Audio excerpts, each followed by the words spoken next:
Bien. Eh bien, bonjour à toutes et à tous. Merci de nous avoir rejoints pour cet entretien et d'avoir différé vos heures de promenade sous ce beau soleil de Blois et dans cette salle magnifique. Nous avons le plaisir d'accueillir Michel Zinc. Michel Zinc, bonjour. Merci d'être avec nous. Alors, rapidement, je rappelle qui vous êtes quand même. Professeur au Collège de France, vous avez la chaire de littérature de la France médiévale, vous êtes membre du comité de rédaction de la revue Commentaire, membre de l'Institut, secrétaire perpétuel de l'Académie des inscriptions et belles-lettres, et vous avez publié il y a quelques mois L'humiliation, le Moyen-Âge et nous, aux éditions Albin Michel. Alors ce que j'ai trouvé formidable, notamment dès le début de ce livre, c'est le prologue que vous avez écrit.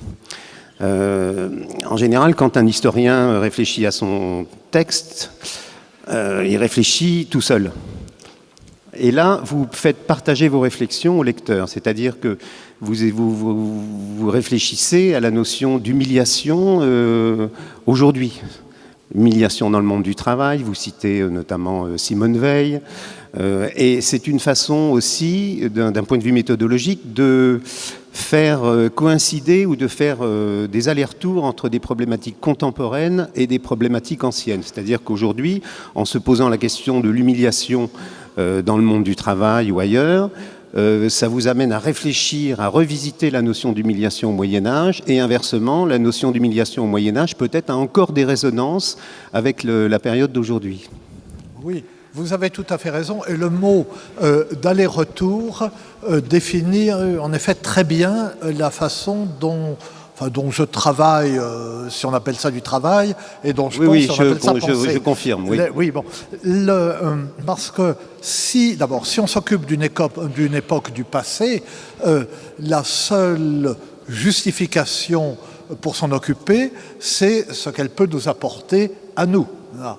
Mais la seule justification pour nous en occuper, c'est aussi d'apprendre à la connaître pour ne pas se tromper sur elle et pour ne pas trouver en elle une justification ou un repoussoir ou une aggravation des erreurs que nous commettons sur nous et sur notre propre époque. Et c'est vrai pour un historien. C'est encore plus vrai peut-être pour quelqu'un comme moi qui ne suis pas historien, dont le domaine est la littérature. Parce qu'enfin on peut dire, cela vaut la peine de connaître le passé en lui-même. Mais pourquoi aller lire des poèmes vieux de 8 siècles ou davantage? Il faut qu'ils nous disent quelque chose de nous. Mais nous les comprenons nécessairement mal. Ils sont si vieux, ils n'ont pas été écrits pour nous. Alors, il faut les étudier sérieusement, objectivement, se donner la peine d'entrer en eux. Et à ce moment-là, on s'aperçoit qu'ils nous apportent sur nous-mêmes encore beaucoup plus que nous le pensions au départ, à partir des contresens que nous commettions sur eux. Donc, je passe ma vie dans le... Enfin, pas moi, nous passons tous. Nous qui partageons ces occupations, notre vie dans le va-et-vient.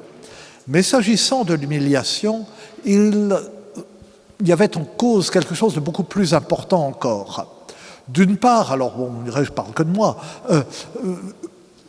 je me suis occupé de l'humiliation parce que c'est un sujet qui me trouble, qui me taraude, parce que je suis comme tout le monde, parce que j'ai peur de l'humiliation, parce que j'ai peur aussi d'humilier, parce que je suis extrêmement sensible à l'humiliation, et que c'est quelque chose que je voulais explorer. Je suis médiéviste, mon seul moyen de l'explorer, c'était de retourner dans mon vieux Moyen-Âge. Mais pour cela, j'avais une très bonne raison, tout de même. C'est que je pense que notre relation si ambiguë et contradictoire à l'humiliation et le lien que nous faisons entre humilité et humiliation, lien qui ne va pas de soi et qui est probablement aujourd'hui en train de se distendre, eh bien, ce sont des vestiges du christianisme qui a modelé le Moyen-Âge. Dans l'Antiquité, humilis en latin, tapeinos en grec, ce qui est au ras de terre, humilis, ou plus bas que terre, c'est toujours pris en mauvaise part. Mais pour nous, l'humilité peut être une vertu. Et surtout, nous qui avons si peur de l'humiliation, nous prenons toujours instinctivement le parti de l'humilier. Ce qu'on ne fait pas dans toutes les civilisations. Voilà. Et je l'ai rapproché d'une contradiction majeure du monde médiéval, c'est que c'est une société de l'honneur, société féodale, société chevaleresque. Rien n'est plus redoutable que de perdre l'honneur. Et c'est une société qui est modelée par, qui est fondée sur une religion de l'humilité qui elle-même est fondée tout entière sur une scène d'humiliation qui est la passion du Christ. Et donc il faut se débrouiller avec cette contradiction. On se débrouille comme on peut, bien ou mal, comme on se débrouille avec une contradiction, souvent plutôt mal que bien, mais cette tension existe et elle est parvenue jusqu'à nous. Et pour moi, pour qui le sujet était important, pour qui le Moyen-Âge était important, et pour qui, j'avoue, les questions religieuses sont importantes, ou me préoccupent, pour moi, eh bien voilà. Je me suis retrouvé à faire un cours sur 2 ans au Collège de France sur l'humiliation, et j'en ai tiré un livre. Voilà. Des cours qui sont téléchargeables, hein, j'imagine, oui, sur le site du Collège de France. Sur le site du Collège de France. Mais il n'y en a plus parce que je suis très vieux et que depuis 1 an, je suis à la retraite. Vous êtes humilié, alors. Eh bien voilà, je suis humilié. Mais les cours des années précédentes, ils sont encore sur le site du Collège, en audio, en vidéo avec traduction anglais simultanée. Enfin, c'est une institution extrêmement narcissique. Peut-être pas autant que l'Institut de France, mais presque. Pardon. Alors vous pointez dès le départ une contradiction dans la période que vous étudiez. L'époque médiévale, donc, c'est la période de la chevalerie, de l'honneur, de la force, et en même temps, avec la religion chrétienne, il y a cette notion d'humilité qui vient se greffer et s'installer. Donc il y a une contradiction entre les deux, alors. Oui, il y a nécessairement une contradiction. Le christianisme repose sur l'idée qui est exprimée de façon très claire dans une des épîtres de Paul, dans l'épître aux Philippiens, que Dieu s'est abaissé en prenant la condition humaine. Donc, abaissé, ça c'est l'humilité. Et puis, il est allé jusqu'à accepter la mort, et la mort sur la croix, dit l'épître aux Philippiens. Ça, c'est l'humiliation. Et puis, il y a un rebondissement du texte. C'est pourquoi Dieu l'a exalté et il siège maintenant à la droite du Père. Enfin, c'est pas dit comme ça, mais c'est cela que ça veut dire. De sorte qu'on est d'emblée dans cette tension. La plus grande gloire, le plus grand abaissement. Et le Moyen-Âge, qui prend au sérieux naturellement le christianisme, il ne peut pas faire autrement, il vit de cela, est convaincu que les grandeurs du monde ne sont rien aux yeux de Dieu. Il est convaincu que le modèle, c'est celui de la pauvreté. Suivre nu le Christ nu, qui est le mot d'ordre des réformes monastiques du XIe et du XIIe siècle. Il est convaincu que les premiers seront les derniers. Il lit dans l'Évangile la parole du Christ s'adressant à son Père: je te remercie d'avoir caché cela aux sages et aux habiles et de l'avoir révélé aux petits. Et en même temps, il considère que l'ordre du monde est voulu par Dieu, que ceux qui sont au pouvoir, les rois, les princes, les papes, ont été désignés par l'Esprit Saint, sinon ils ne seraient pas là où ils sont, qu'il faut obéir à l'ordre social. Alors, comment faire ? C'est ce que vous saurez dans le prochain épisode. Mais la première représentation de l'humiliation, est-ce que c'est pas Adam ? Quand dans les représentations, dans les peintures, on le voit, la tête baissée, il est chassé, il est humilié, là. Oui, oui, c'est Adam, mais il faut voir que, naturellement, bon, le christianisme est une prolongation du judaïsme, enfin une forme du judaïsme. Et dans l'Ancien Testament, enfin ce que les chrétiens appellent l'Ancien Testament, l'humilité et l'humiliation existent, mais sont en bonne part au regard de Dieu. C'est-à-dire qu'il faut être humble vis-à-vis de Dieu, mais pas spécialement vis-à-vis des autres hommes. Et si nous lisons les psaumes, par exemple, un des livres de la Bible, ou peut-être le livre de l'Ancien Testament qui a été le plus récupéré ensuite par le christianisme, eh bien, on voit que la voix du psalmiste est toujours l'humilité vis-à-vis de Dieu, mais en même temps la peur d'être humilié par les hommes, ou la constatation rageuse finalement qu'il est humilié par les hommes. Le thème fréquent des psaumes, c'est Dieu, libère-moi de mes ennemis, humilie-moi, mets-les dans leur et moi, sauve-moi. Et le christianisme, là-dedans, va chercher la partie « je suis humilié ». Et le christianisme, qui est même très frappant, est allé chercher tout de suite, mais enfin, je veux dire tout de suite, dès les premiers textes, dès les évangiles, dès les premières décennies après la mort de Jésus, il est allé chercher les textes de l'humiliation dans l'Ancien Testament. Il n'a pas, Isaïe, le serviteur souffrant, il n'a pas détourné son visage des outrages et des crachats. Lorsque, dans les Actes des Apôtres, Philippe rattrape le char du général, de l'eunuque de la reine Candace, qui lit à haute voix la Bible, quand il le rattrape, comme par hasard, il est en train de lire le passage du serviteur souffrant, conduit comme un agneau à l'abattoir, il n'élève pas la voix, etc. Et ça tombe bien, c'est à propos de ça qu'il demande des explications à Philippe. C'est du velours. Ensuite, Philippe lui explique, on le devine, en le rapportant au Christ. Et avec la question, est-ce que le prophète dit cela de lui-même ou d'un autre ? Ah, mais voilà, l'autre qui allait venir. Et dans les évangiles, enfin 2,5 des évangiles, je n'entre pas dans le détail, racontent la passion en se fondant sur le psaume 21, où on dit maintenant souvent 22, enfin vous savez là, selon la numérotation qu'on prend, qui est, et en le prenant à l'envers. C'est un psaume qui commence par « Mon Dieu, pourquoi m'as-tu abandonné ?» Eli, Eli, lama sabachthani, et puis qui ensuite dit, voilà, tout le monde se moque de moi, ils hochent la tête, ils disent que son Dieu le sauve s'il l'aime, etc. Ils ont partagé mes vêtements, etc. Et les évangiles reprennent ces allusions au psaume dans l'autre sens. Ils ont partagé mes vêtements, ils se moquent de moi, etc. Et la dernière parole du Christ, mon Dieu, pourquoi m'as-tu abandonné ?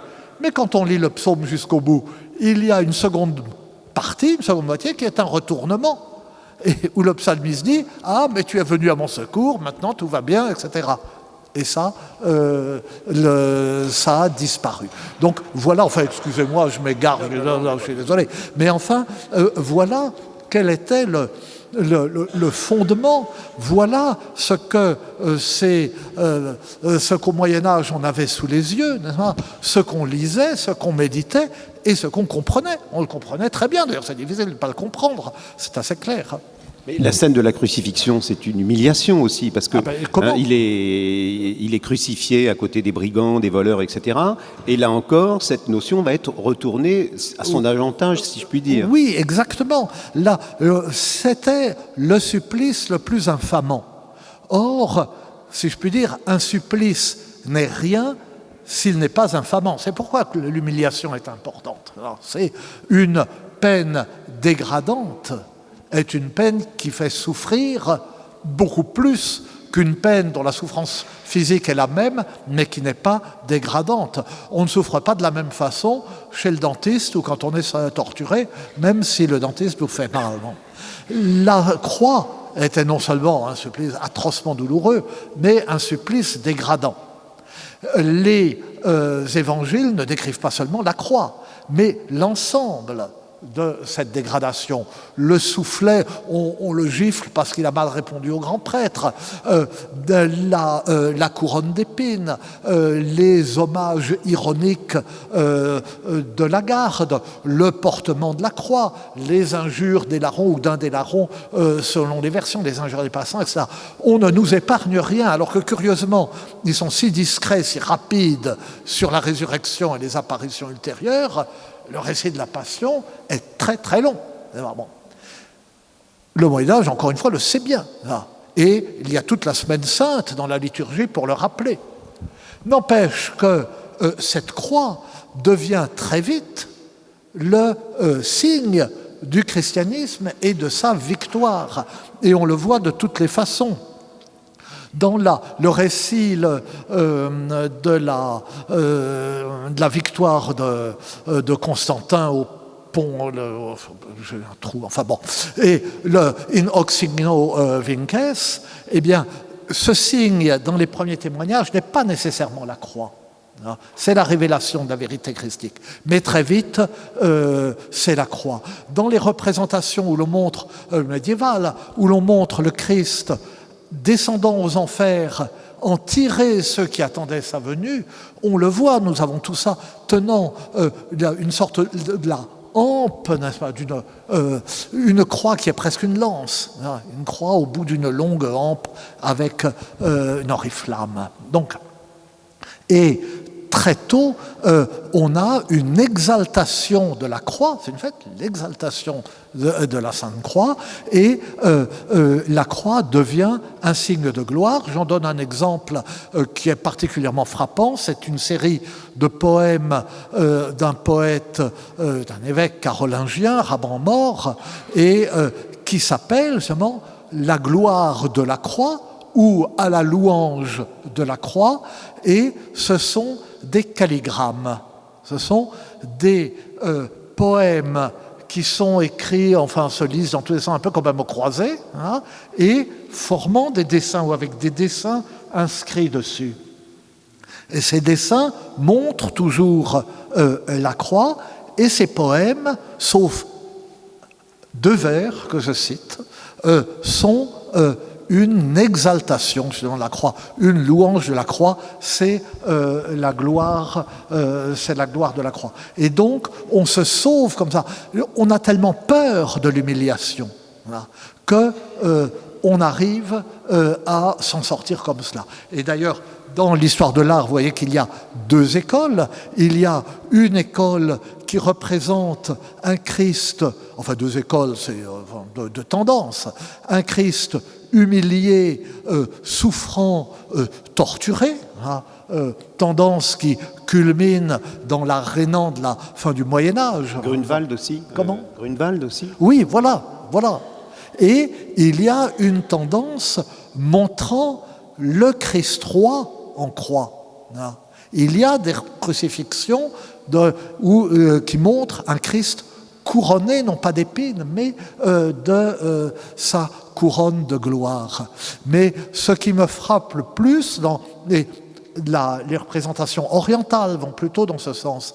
Dans la chrétienté d'Occident, ce qui me frappe le plus, peut-être, c'est la représentation non pas du Christ en croix, parce qu'encore une fois la croix est très vite exaltée, mais la représentation de ce qu'on appelle le Christ au lien.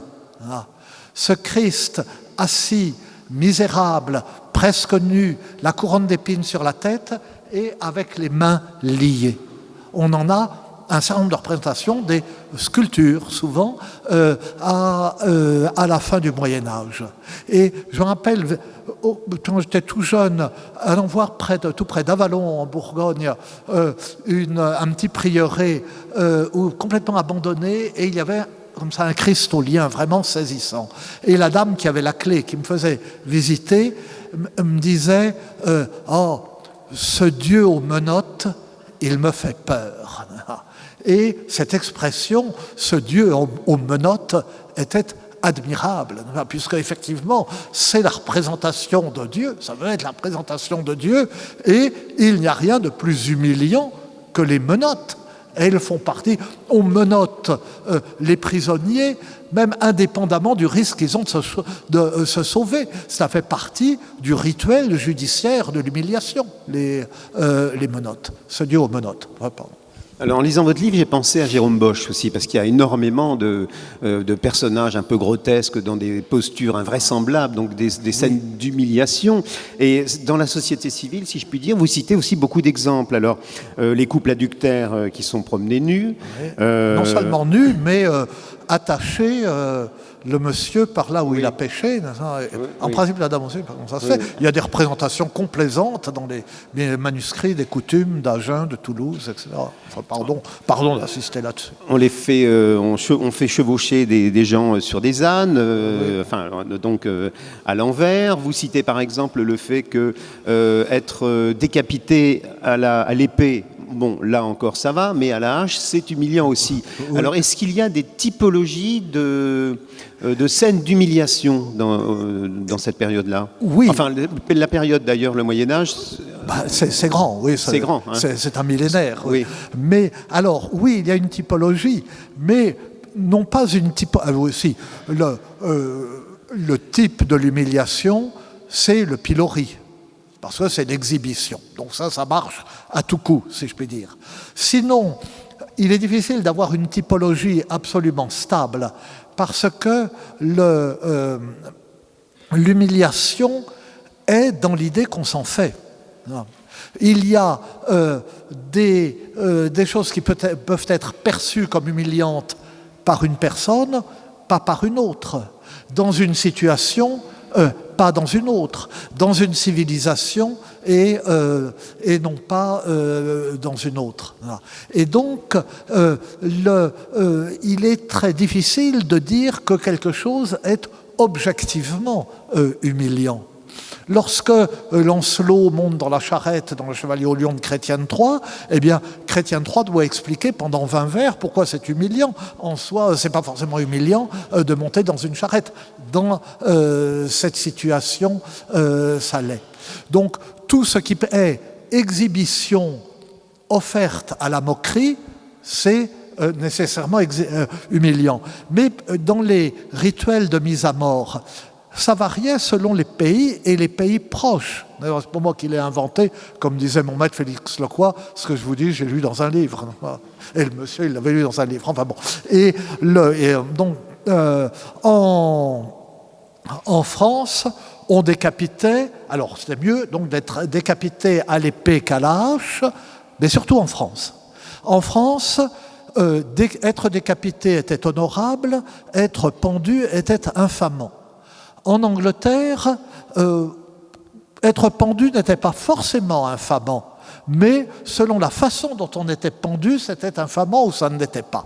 Mais c'est une question de convenance, n'est-ce pas ? Et c'est pourquoi, dans un pays tellement attaché aux manières et aux rites éloignés de nous, comme le Japon, maintenant, on a toujours peur d'être mal élevé, toujours l'impression d'être mal élevé et toujours peur d'être blessant, parce qu'il y a des codes qui échappent.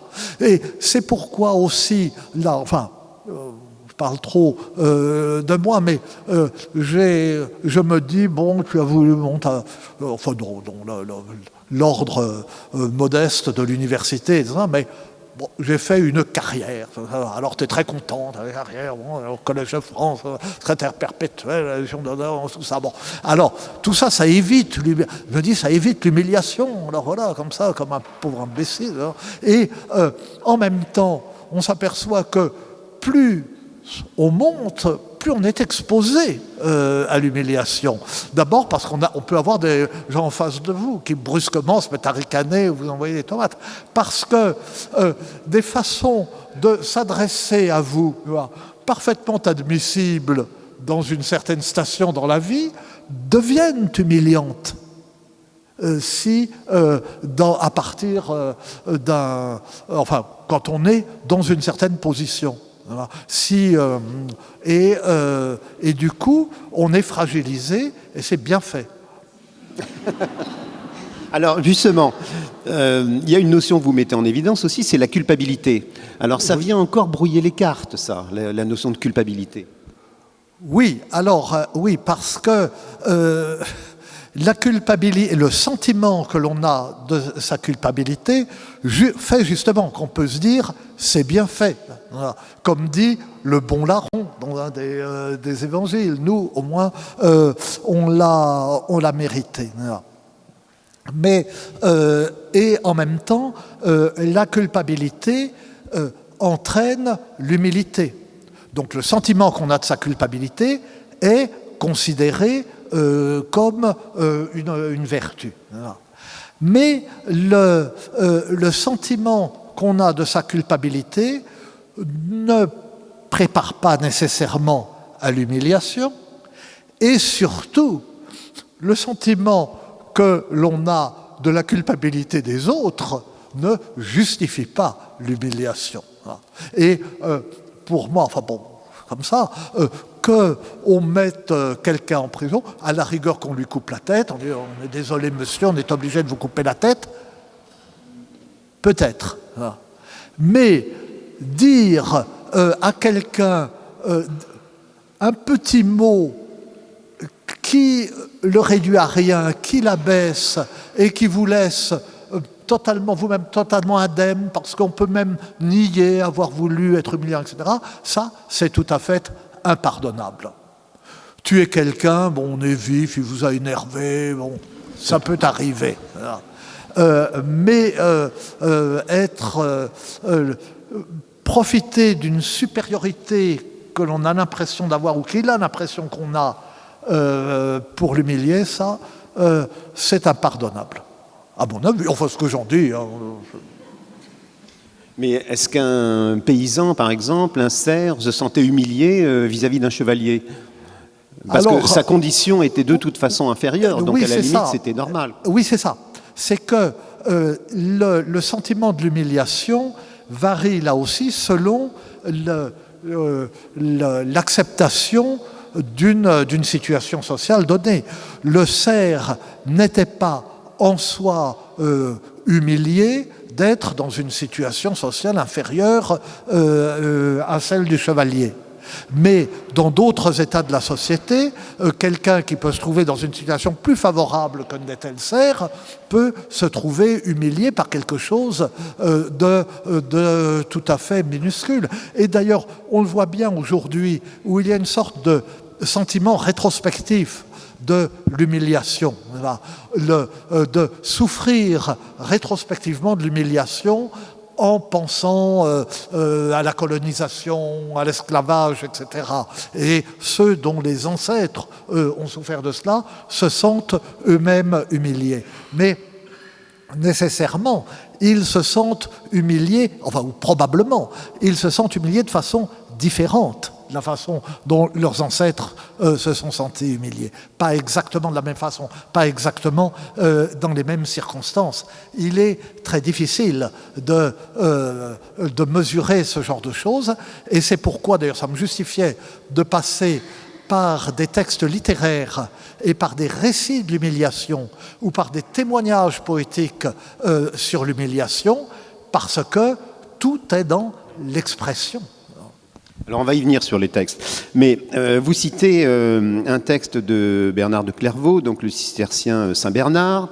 Oui. Si tu désires la vertu d'humilité, ne cherche pas à éviter le chemin de l'humiliation, car si tu n'acceptes pas d'être humilié, tu ne pourras pas être entraîné jusqu'à l'humilité. Donc il est presque jésuite là, quand même. Oui, pour un parce qu'il y a des traités d'humilité, mais il n'y a pas de traité sur l'humiliation. Non, il n'y a pas de traité de l'humiliation parce que l'humiliation est imposée d'une façon. L'humilité, d'abord, est une vertu ambiguë, parce que d'abord c'est une vertu qu'on ne peut pas se reconnaître. C'est la vieille plaisanterie, le franciscain qui dit pour l'humilité je ne crains personne. Mais on ne peut pas se dire humble. Mais en même temps, et d'autre part, saint Bernard lui-même hésite sur la définition de l'humilité. Mais dans ce qu'il dit, l'humilité conduit à l'humiliation, où il ne faut pas avoir peur de l'humiliation si on veut être humble. Il y a derrière une des vraiment fondamentales et difficiles à vivre, surtout dans une époque comme le Moyen-Âge, c'est que les valeurs chrétiennes ou les valeurs auxquelles Dieu invite sont au contraire des valeurs du monde. Le monde admire ou recherche la richesse, l'honneur, les honneurs, la considération, le pouvoir, etc. Mais ce qu'il faut rechercher, c'est la pauvreté, c'est d'être le serviteur des serviteurs. Et donc, il faut rechercher tout ce que le monde méprise. Et si on le recherche sérieusement, on s'expose nécessairement à l'humiliation. On sera humilié comme un pauvre à rien du tout, etc. C'est pourquoi Bernard de Clairvaux dit qu'il faut... on est humble au risque de l'humiliation. Et c'est quelque chose qu'il développe de toutes les façons. Il y a un texte dans une lettre où il dit « Nous sommes comme les jongleurs ». Alors les jongleurs étaient méprisés, etc., étaient même excommuniés quelquefois. Les jongleurs qui marchent sur les mains et qui ont les pieds en l'air. Nous avons des valeurs qui sont à l'inverse de celles du monde. Et donc le monde se moque de nous, comme il se moque de ceux qui font le poirier. Mais c'est cela qu'il faut rechercher. Et ce jeu est un jeu qui plaît à Dieu et aux anges. Et il dit « ludam ut illudar » avec l'actif et le passif. Je jouerai pour que je sois joué, mais ça veut dire pour qu'on se moque de moi, pour qu'on se joue de moi. C'est c'est en ce sens. Et il cite aussi l'exemple de David dansant nu devant l'arche et sa femme Michol se moque de lui. Il se ridiculise. C'est humiliant d'être tout nu et de danser tout nu. Mais c'est David qui a raison et pas Michol. Michol, c'est la tentation du monde. Alors, pour rester dans la nudité, il y a une scène célèbre aussi, dont avait déjà parlé Jacques Le Goff dans son beau livre sur François d'Assise. Oui. François d'Assise, voilà. Il est traîné dans la boue, on lui jette des pierres et il se met nu, il se dévêt complètement en s'exposant à l'humiliation et en la recherchant. Voilà, c'est ce qu'il fait. Donc sur la place d'Assise, le fils d'un notable, de ce marchand, Bernardone, et il se met nu, ce qui est à la fois choquant et ce qui invite au rire. Mais dans cette simplicité de François, il l'applique à la lettre ce mot d'ordre que je citais tout à l'heure, nudus nudum Christum sequi, ou sequere à l'impératif, suis nu le Christ nu. Parce que quand on voulait suivre le Christ, se dépouiller de tout, on se faisait moine. Oui, mais les l'ordre, au début, les seuls moines, c'était les bénédictins. C'était un ordre infiniment puissant, infiniment riche. Alors que faire ? Nudus nudum Christum sequi. On réformait l'ordre bénédictin et on en créait une variante plus pauvre et plus austère, exigeant plus de dépouillement de la part des moines. Les cisterciens, justement, avec Robert de Molem, puis Saint Bernard de Clairvaux, Saint Bruno, avec les Chartreux, Saint Norbert, avec l'ordre de Prémontré. Mais chaque fois, au bout de quelques années, ils étaient aussi riches que les autres. Et la grande nouveauté avec François d'Assise et avec Dominique de Guzman, Saint-Dominique, c'est de créer des ordres qui seront, eux, mendiants. Ce n'est pas seulement le religieux qui sera pauvre. Il ne sera lui-même pas cloîtré, il ira prêcher, etc. Mais l'ordre lui-même sera pauvre. Alors ça n'a qu'à moitié marché parce qu'ils n'ont pensé qu'à ce qui était la richesse à l'époque, qui était la richesse foncière. Et les ordres mendiants n'ont pas le droit de posséder de terre, mais ils avaient le droit d'accepter de l'argent. Enfin, c'est sans solution. Alors vous citez beaucoup d'extraits de textes. Alors vous citez les pastourelles. Dites-nous exactement ce que c'est une pastourelle. Oui, les pastourelles. C'était ma thèse de troisième cycle. J'ai commencé ma vie professionnelle avec les pastourelles. Les pastourelles, ça a l'air idiot comme ça. Ce sont des chansons qui sont à la lyrique, mais dialoguées, dramatiques et narratives, d'une certaine façon, et dans lesquelles le chevalier ou le notable, enfin celui qui est à cheval, dans la campagne, rencontre une bergère et lui fait des propositions. Et puis ce qui se passe ensuite, elle veut bien, elle veut pas, d'abord elle veut pas, ensuite elle veut bien, il la viole plus ou moins, les bergers arrivent et le chassent, etc. Bon. Mais du point de vue d'aujourd'hui, ce qui retient l'attention dans les pastourelles et dans toutes les formes littéraires et scènes littéraires qui mettent en scène la confrontation d'un paysan ou d'une paysanne et d'un noble, c'est que on pourrait penser que l'humiliation joue dans un seul sens. Le chevalier ou le séducteur humilie la bergère. Le chevalier humilie les paysans qu'il rencontre. Or, l'humiliation joue dans les deux sens. Et les effets comiques du texte, quand il y en a, jouent sur ce double sens. Parce que c'est un peu ce que je disais tout à l'heure de la fragilité de celui qui se croit supérieur. Le chevalier s'adresse à la bergère en lui parlant comme s'il s'adressait à une dame de haute naissance à qui il ferait la cour. Il se moque d'elle. C'est une façon de l'humilier, de la traiter comme une grande dame alors que ce n'est pas du tout une grande dame. Mais la bergère sait très bien se défendre. Elle s'enferme, elle se défend dans son rôle de bergère. Elle dit « Oh, bon, je connais rien à tout ça, qu'est-ce que vous me racontez, c'est des bêtises. » Et elle renvoie le chevalier à ses fadaises avec son bon sens et aussi avec son ignorance. Son bon sens, dans la plus ancienne pastourelle conservée, qui est en Languedoc, alors que c'est un genre surtout développé en Languedoil, où la bergère ridiculise tout ce que le chevalier lui dit. Et avec ses limites, parce que la bergère ne comprend pas vraiment le beau langage du chevalier. Elle n'est pas capable de l'apprécier et elle ne sait même pas exactement ce que c'est qu'un chevalier. Donc, le chevalier peut parader avec son cheval, ses beaux habits, etc. Elle, ça lui fait du chaud du froid, ça lui est complètement égal. Elle ne comprend même pas de quoi il s'agit. Voilà. Et c'est comme si, enfin, supposez, avec tout le respect que je dois à la chose militaire, un général essayait de la séduire et qu'elle lui disait, qu'on trouve dans les contes, ah, mais moi, mon petit ami, il est maréchal des logis, un maréchal, ça. Et c'est Et il y a beaucoup de situations de ce genre. Par exemple, dans une des premières pièces de théâtre française, le jeu de la feuillée d'Adam de la Halle, où un chevalier essaye de séduire Marion, et elle comprend de travers tout ce les questions qu'il lui pose, et on ne sait pas, il est impossible de savoir si elle le fait parce que c'est une bécasse ou parce qu'elle se moque de lui.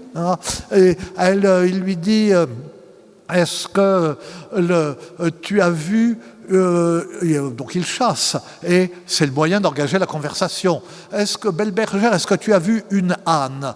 Une canne, la femelle du canard.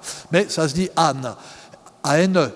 Et elle fait en semblant de comprendre asne, A-S-N-E, l'âne. Alors elle dit, c'est une bête qui braie? Oui, il y en a 3 qui reviennent du moulin. Alors on n'a rien compris. Est-ce que tu as vu des hérons? Ah, des harengs, ben, j'en ai pas mangé depuis le carême, etc. Et la conversation se continue comme ça. Et quand il en vient au fait, c'est-à-dire il lui fait des propositions, et ben, elle se défend comme ça. Elle se défend en faisant la bête. Et il y en a d'autres exemples. Et alors, le résultat, c'est que le noble peut se trouver intimidé par ce paysan qui ne comprend pas qui il est, qui n'arrive pas à le reconnaître à la place où il est. C'est ce qui arrive à Calogrenant avec le vilain qui garde des taureaux sauvages au début du Chevalier au Lion de Chrétien III. Est-ce qu'il y a une aventure pour un chevalier dans le coin ? Oh, ben une aventure, ben, je ne sais pas ce que c'est. Hein. Oh, ben, je ne sais pas les chevaliers, je ne sais pas ce que c'est. Mais si vous allez à la fontaine, vous verrez bien ce qui vous arrive. Il voit ce qui lui arrive. Hein. Il reçoit il se fait battre. Ou dans Aucassin et Nicolette, où Aucassin pleure dans la forêt parce qu'il a perdu sa Nicolette. Puis Aucassin, ça veut dire l'oison, n'est-ce pas ? Il est un peu bêta, justement, Aucassin. Mais enfin, c'est le fils du comte.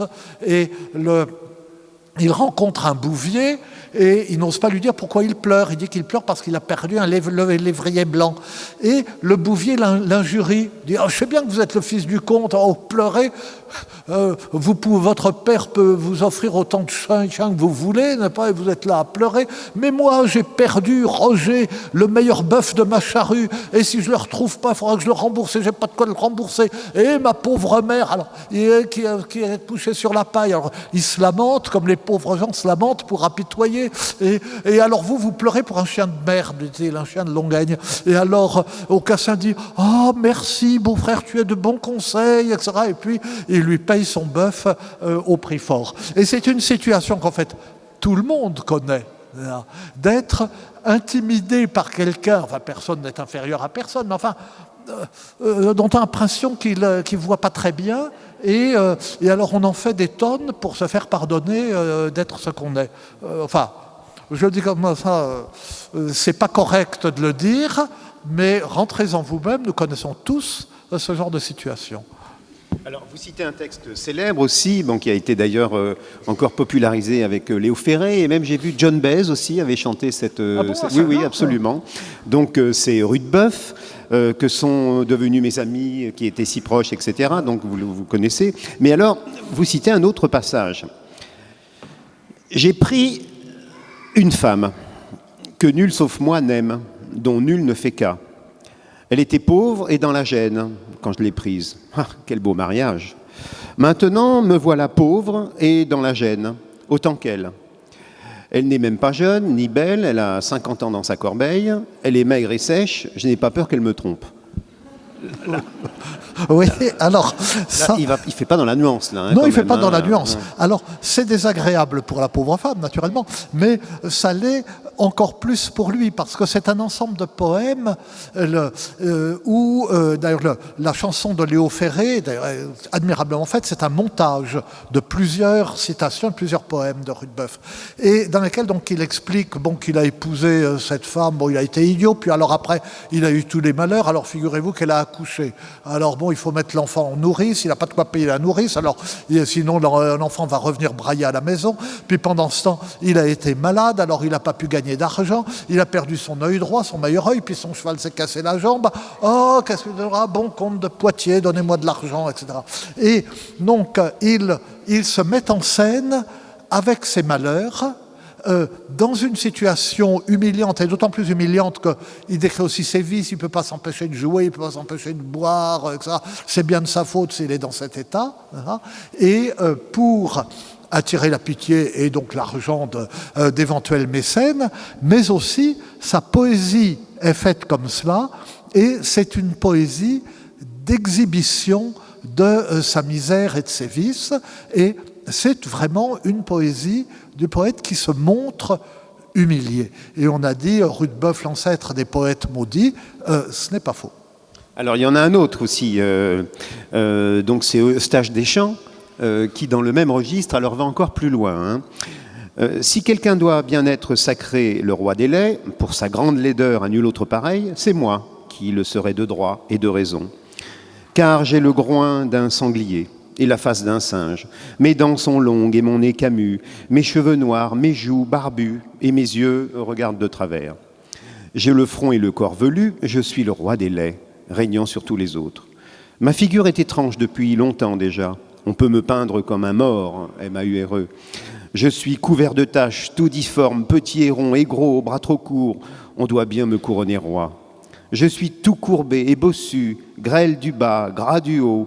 Aucun roi souverain n'est formé comme moi, je peux donc en conclure, je suis le roi des laits, régnant sur tous les autres.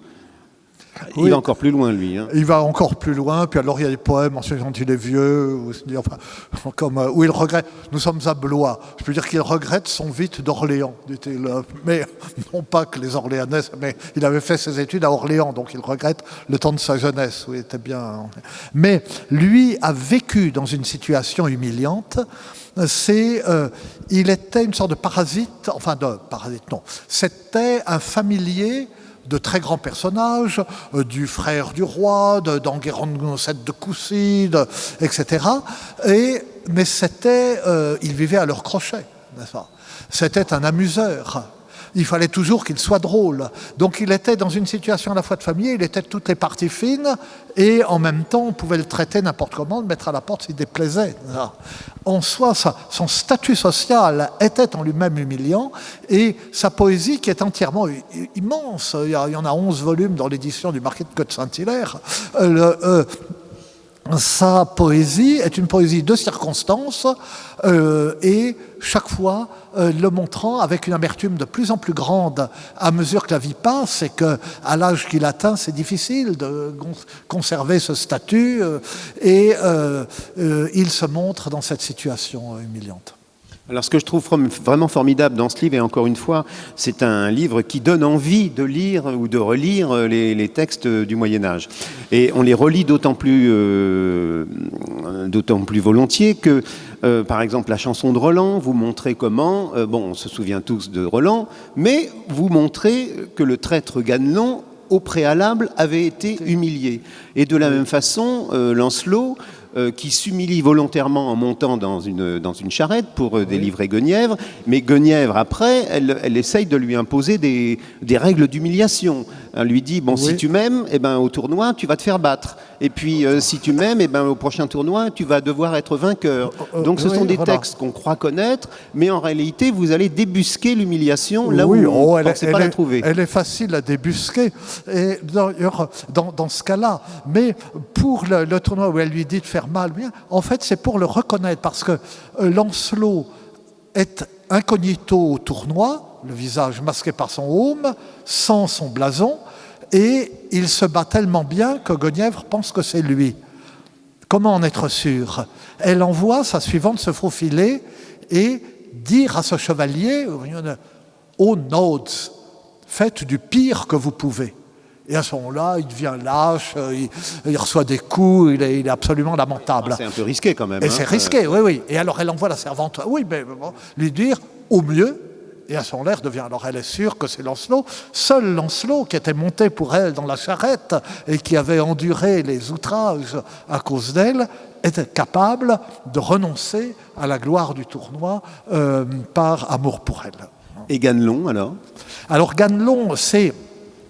au moment où au début de la chanson de Roland, enfin, pas besoin d'entrer dans le détail, il faut désigner un ambassadeur pour aller auprès du roi sarrasin Marsile à Saragosse et savoir si on accepte les propositions de paix mensongères, le lecteur ou l'auditeur le sait, de Marsile.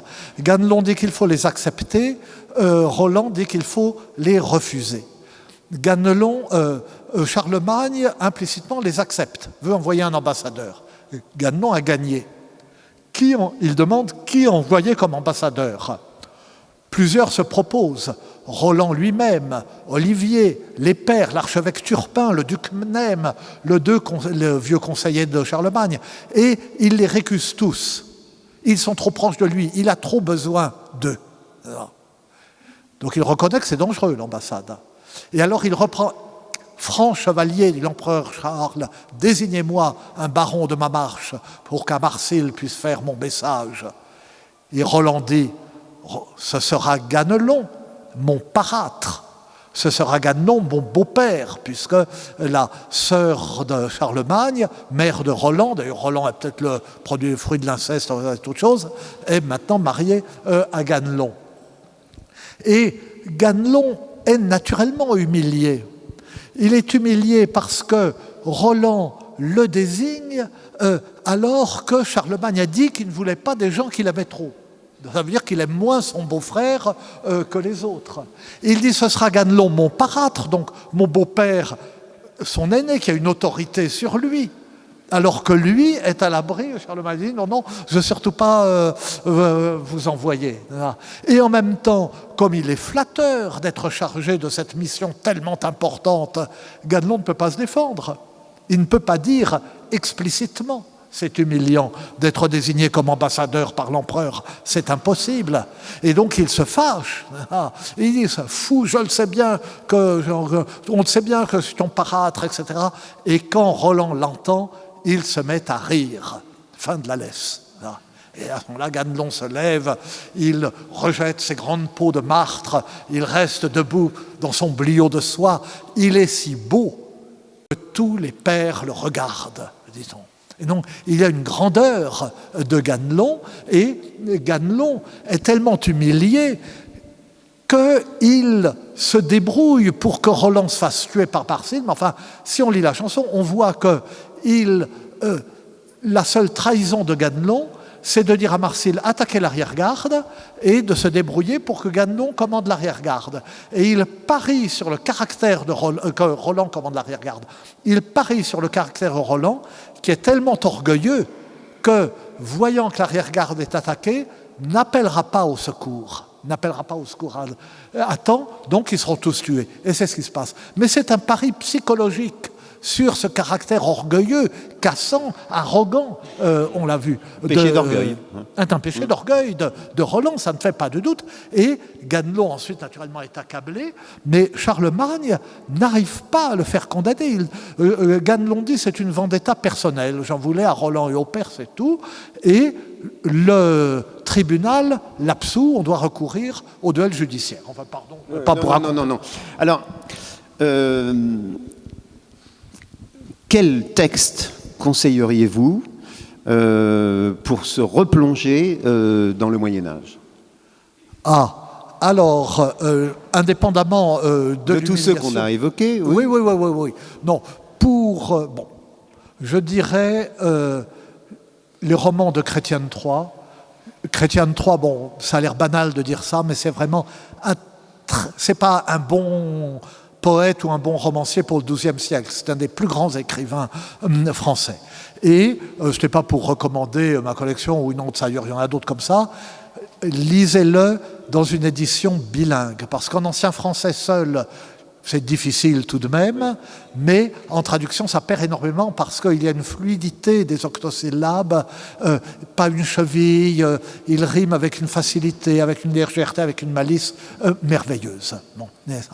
Lisez, alors là, il faut une traduction, c'est un peu difficile, quelques troubadours de Languedoc, une poésie extraordinairement profonde, subtile, pas mièvre, mais souvent au contraire extrêmement âpre dans les souffrances de l'amour. Et lisez les grands poètes, la fin du Moyen-Âge, c'est Villon, Charles d'Orléans, etc. Et il faudrait lire, mais malheureusement, il n'y a pas, je dis toujours que je ferai un jour, il n'y a pas de traduction complète disponible, j'en cite de larges extrêmes, enfin, ça ne suffit pas. Les congés de Jean Bodel, pour revenir à l'humiliation et terminer sur elle. Jean Bodel est un très grand poète, il n'est pas très connu aujourd'hui, c'est un très grand poète d'Arras, à la charnière du XIIe et du XIIIe siècle, avec une œuvre très variée, très originale. Et à Arras, qui était le grand centre littéraire en France à l'époque, cette ville où les jongleurs étaient seigneurs, et qu'on connaît très bien à cause du nécrologe de la confrérie des jongleurs et bourgeois d'Arras. Jean Bodel, donc auteur de chansons du geste de Pastourelle, justement, de la première pièce de théâtre entièrement en français, etc., prend la croix pour partir pour ce qui sera la 4e croisade, celle qui sera dérivée et qui ira prendre Constantinople. Et au moment où il va partir, en 1202, il s'aperçoit qu'il est lépreux. Donc, il ne peut pas partir. Il perd l'indulgence plénière accordée aux croisés. Donc c'est comme une malédiction de Dieu, une double malédiction. D'être lépreux, il y avait toujours un soupçon de culpabilité sur les lépreux, pour eux ou pour leurs parents, considéraient que c'était lié à une faute, généralement une faute d'ordre sexuel. Et il ne peut pas partir pour la croisade, et il n'a qu'une chose à faire, c'est de quitter la ville, il n'a pas le droit de rester, et d'aller dans une léproserie où il attendra la mort. Et on sait effectivement qu'il est mort dans la léproserie de Beaurain, à 8-10 km d'Arras, 6 ans plus tard. Bon. Et il écrit un poème qu'il appelle ses congés, poème de plus de 500 vers. Et dans ce poème, il nomme tous ses amis et il prend congé de chacun. Donc ça pourrait être très ennuyeux. Bon, on les connaît, puis par le nécrologe, on connaît bien Arras. Souvent, ces gens ont existé, on sait qui c'est. Bon, il prend congé. Mais en prenant congé de chacun d'eux, c'est le moyen pour lui de méditer sur son mal, d'essayer d'y voir non une malédiction, mais une grâce, s'il est capable de l'accepter avec humilité, comme une grâce. Et Dieu qui tout rien surmonte, en pénitence le me compte, car trop aurait en 2 enfers. Et Dieu qui est au-dessus de tout me le compte comme une pénitence, parce que 2 enfers, ce serait trop quand même. Non. Et donc il médite sur la signification de la lèpre, et en même temps il s'exhibe lépreux pour rire de lui-même avant que les autres le fassent. Voilà. Ce qui est vraiment la façon de se sortir d'une situation d'humiliation. Et il dit, Alain, je prends congé de vous parce que je m'en vais, j'aime mieux partir qu'on me boute. J'aime mieux partir avant qu'on me mette à la porte. Et tout le poème est sur la douleur de cette situation, sur l'humiliation à la fois assumée, repensée comme une pénitence, et puis quand même pas recherchée, et l'espoir de l'au-delà. Et il dit or prime veuille mon sens éclore, mon cœur ouvrir et mes yeux clore, car il m'ajourne et si ma nuit. Et maintenant, je veux faire éclore comme une fleur mon esprit, hein, fermer les yeux et ouvrir mon cœur, car pour moi, le jour se lève alors que la nuit tombe. Et le retournement de l'humiliation qu'il vit en grâce est explicite. Est-ce que quelqu'un veut poser une question ?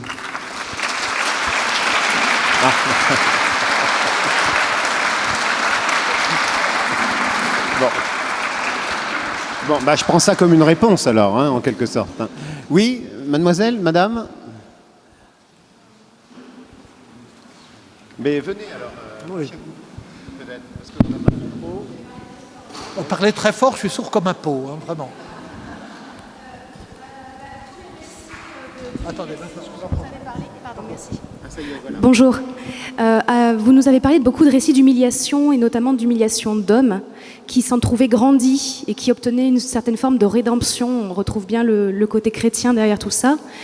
Et il m'est venu quelques exemples féminins. Je pensais à Marie-Madeleine qui s'humilie en nettoyant les pieds de Jésus et qui obtient sa reconnaissance pour ça.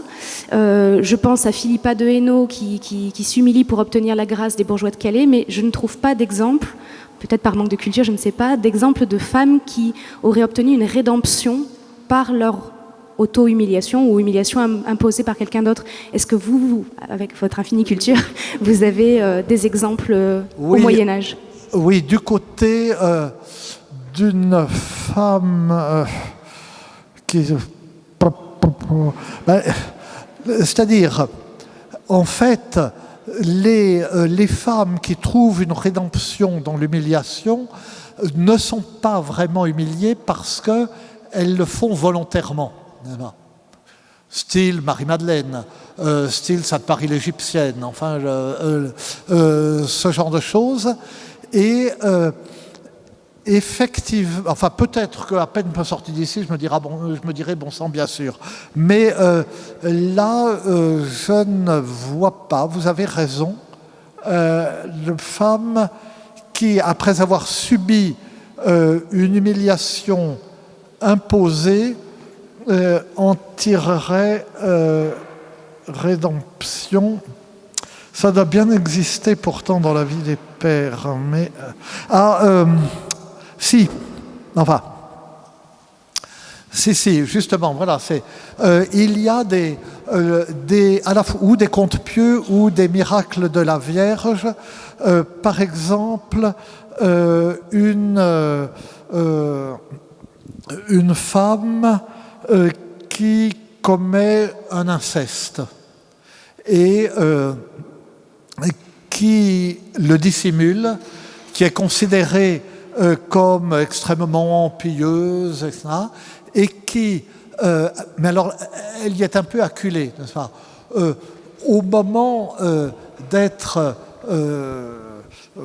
dévoilée, démasquée plutôt par le diable, trouve le courage, mais ça c'est quelque chose qu'on n'a pas abordé, qui est très important, trouve le courage de se confesser.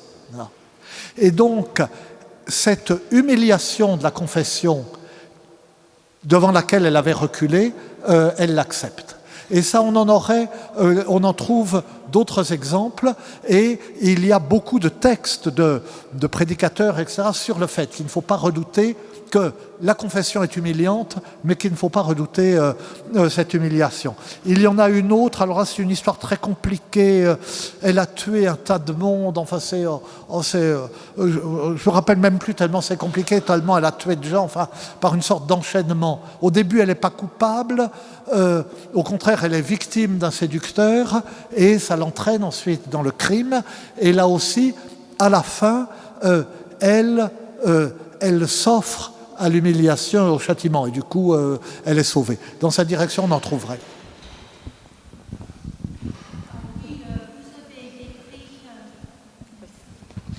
Vous avez décrit l'humiliation infligée, subie par les lépreux au Moyen-Âge. Selon vous, quel est le rapport entre maladie et humiliation pour nous aujourd'hui? Oui, alors pour nous, aujourd'hui, nous sommes au contraire, enfin, théoriquement, nous sommes soucieux, nous sommes très sensibles à l'humiliation, et soucieux de ne pas humilier le malade. Dans la pratique, c'est naturellement différent. Et un malade, aujourd'hui, dans le contexte de l'hôpital, même si tout le monde est charmant, etc., est nécessairement humilié. Et il y a quelque chose à quoi je pense de plus en plus à mesure que mes derniers jours approchent. C'est que la médecine aujourd'hui est très fière de prolonger la vie, et on dit on vit plus longtemps et en meilleure santé, ce qui est vrai.